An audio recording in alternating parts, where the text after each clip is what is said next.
What's up, my fellow adult collector? Welcome to Civilian Collectibles. In this video, I'll be discussing the NECA Ultimate Terminator line of action figures. Most of these aren't really new per se, but they've been re-released throughout 2020. Most of these have been pretty widely available at Target or Walmart, except for the Police Station Assault version, which is on the left here. That one took weeks and weeks of hunting to come across, and when I finally did, it was just the one that came home with me. Beyond these, though, I'll also cover Sarah and John Connor, plus the T-1000. If this is your first time on my channel, hi, my name is Seville, and here I'd like to discuss action figures and other collectibles based on my favorite movies, TV shows, and video games.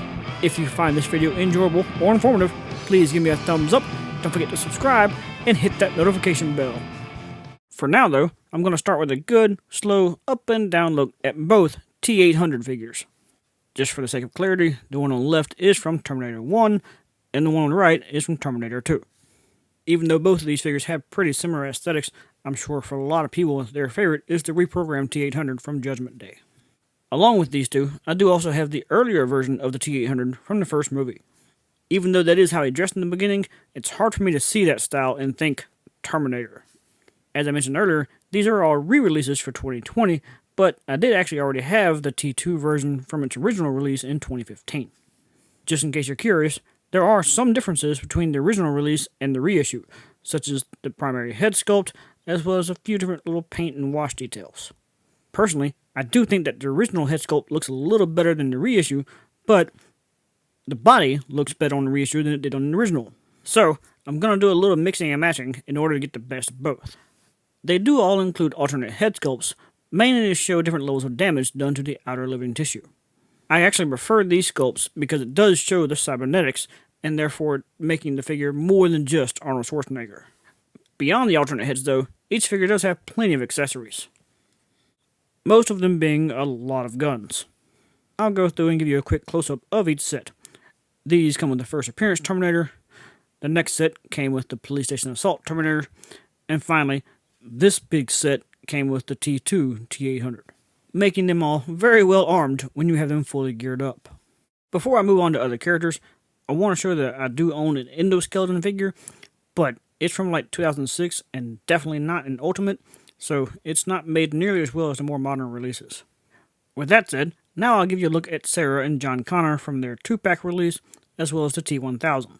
There is also another separate T-1000 release where he's more in the motorcycle gear, but I didn't see the need in getting that one myself.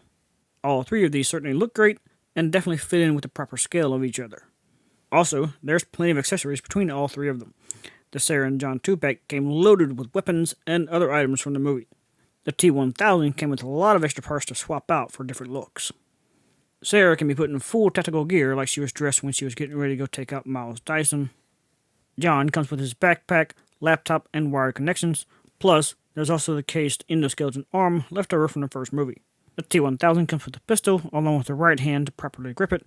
Plus, he has both hands with the pointy metal finger, both arms to have the alternate piece to turn into the giant metal hooks. There is an extra chest piece to show the damage, and there's also 2 extra head sculpts to show damage as well. All in all, there's plenty of different ways the T-1000 could be displayed on your shelf. As a kid, I did have some of the Terminator toys, because back in the early 90s, no one really seemed to care that they were making toys for kids based on R-rated movies.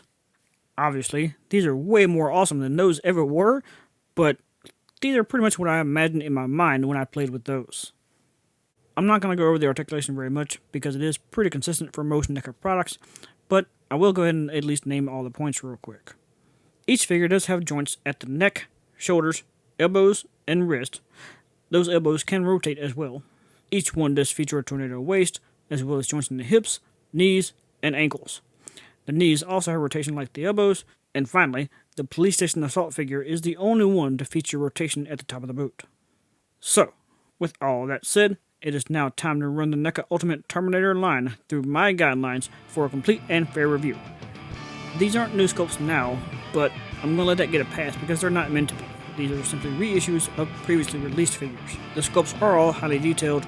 In fact, the Terminator 2 T-800 is my prime example of a greatly detailed figure.